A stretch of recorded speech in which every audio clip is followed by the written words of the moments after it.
కొన్ని వందల సంవత్సరాలు చరిత్రను దాచుకున్న ఒక అద్భుతమైన కొండ. మేఘాలు నేలను తాకే అందమైన ప్రదేశం. చరిత్ర, ప్రకృతి రహస్యాలు కలయిక. నంది హిల్స్ చరిత్ర ఏమిటి? టిప్పు సుల్తాన్ ఇక్కడ ఎందుకు కోట కట్టించారు? మొత్తం ఈ వీడియోలో మనం తెలుసుకుందాం. Welcome back to our channel historical places Telugu.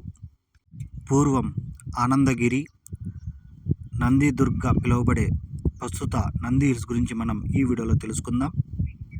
Nandi hills Karnataka రాష్ట్రం చిక్బళ్ళాపూర్ జిల్లాలో ఉంది. చిక్బళ్ళాపూర్ నుంచి 12 కిలోమీటర్లు, బెంగళూరు నుంచి 60 కిలోమీటర్ల దూరంలో అయితే ఉంది. సముద్ర మట్టానికి 4851 అడుగుల ఎత్తులో ఉంటుంది. నంది హిల్స్ని ముందుగా ఆనందగిరి, నందిదుర్గ్ అని పిలిచేవారు. ఇక్కడికి వీకెండ్ రోజునైతే చాలామంది అయితే బెంగళూరు నుంచి వస్తుంటారు. ఎంత వేసవిగా ఉన్నా కూడా ఇక్కడైతే చాలా చల్లగా అయితే ఉంటుంది. ఇక్కడున్న సన్ రైజ్ పాయింట్ పర్యాటకుల్ని ఆకర్షిస్తుంది. మేము ఇద్దరమైతే వెళ్ళాము ఒక బైక్ తీసుకొని. మొత్తం టికెట్ 70 రూపాయలు అయితే వేశారు. ఇంకా మనతో ఎత్తుకుని బ్యాగ్ ఏమన్నా అక్కడ పెట్టాలనుకున్నా కూడా ఒక బ్యాగ్కి 20 రూపాయలు అయితే ఛార్జ్ అయితే చేశారు. సన్ రైజ్ పాయింట్ చూడాలనుకుంటే మార్నింగ్ 5 గంటలకు వెళ్తే అక్కడ మేఘాలు మన కింద ఉన్నట్టు కనిపిస్తాయి. ఈ ప్రాంతాన్ని 9-10 శతాబ్దంలో గంగ రాజవంశం పరిపాలించారు. తర్వాత చోళులు 11వ శతాబ్దంలో, తర్వాత హోయసోళులు, తర్వాత విజయనగర సామ్రాజ్యం 11-14 శతాబ్దంలో పాలించారు. లార్డ్ కార్న్వాలిస్ 1791లో కొండలను స్వాధీనం చేసుకున్నాడు. తర్వాత సర్ మార్కో కబ్బర్ 1834-1861 మధ్యలో నివాసాన్ని నిర్మించుకున్నాడు. ఈ నంది హిల్స్ కోట 90 ఎకరాలు విస్తరించి ఉంది. దీని చుట్టుకొలత 5700 మీటర్లు. గోడల ఎత్తు 2-8 మీటర్ల పొడవైతే ఉంటాయి. మనం ఎంట్రన్స్లోకి లోపలికి వెళ్తూనే మనకి right side sunrise view point అయితే కనిపిస్తుంది. ఈ దారింటి వెళ్తే 5 గంటలకి మనకి మేఘాల పైన మనం ఉన్నట్టు మనకు అనిపిస్తుంది. మేఘాలు మొత్తం మన కింద ఉన్నట్టు అద్భుతంగా అయితే ఉంటుంది. మేము వెళ్ళే టయానికి లైట్గా మాత్రమే ఉన్నాయి. మొత్తం ఆ టయానికి అంత హెవీగా అయితే మేఘాలు అయితే లేవు. చూడండి అక్కడ దూరంగా కనిపించేటివే మేఘాలు. ఇంకా మనం ఒక 5-5:30, 6కి వెళ్తే సూర్యుడు అప్పుడే ఉదయిస్తుంటాడు. ఇంకా మన ఆ చెట్లు ఉన్నాయి కదా అక్కడ కూడా మేఘాలు మొత్తం కనిపిస్తాయి.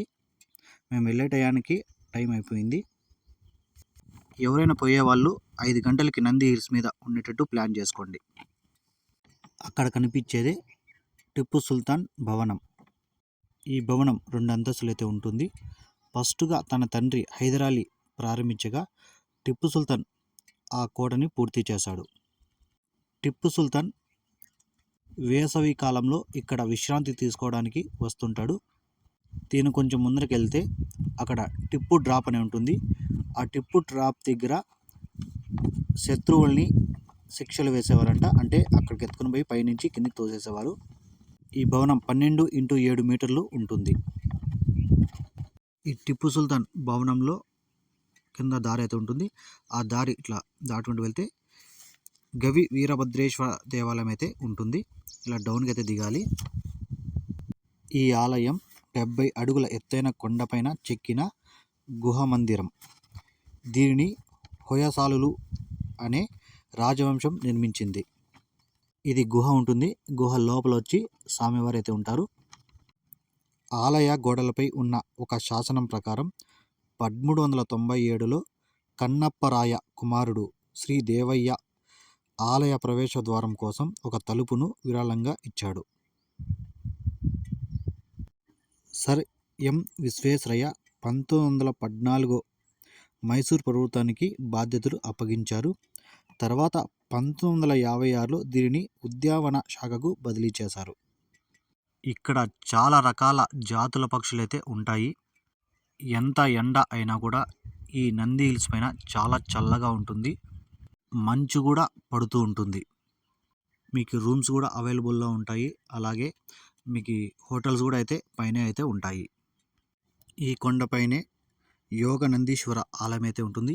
అతి పురాతనమైన ఆలయం ఇది. ఈ ఆలయాన్ని చోళపాలకులు రాజరాజేంద్ర అనేవారు నిర్మించారు.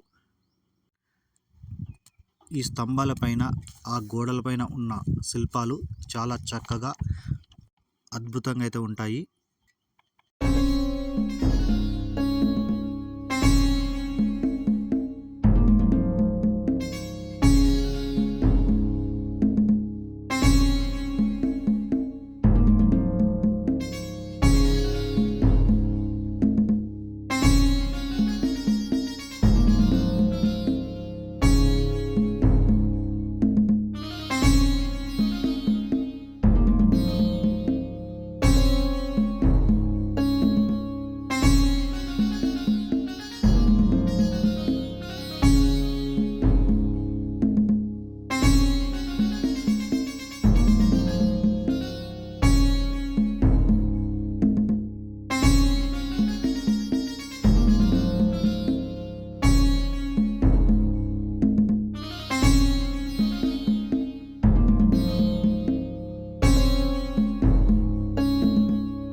ఇప్పుడు ఇది మీరు చూస్తున్నది నంది హిల్స్ కింద వచ్చేసి భోగ నందీశ్వర ఆలయం.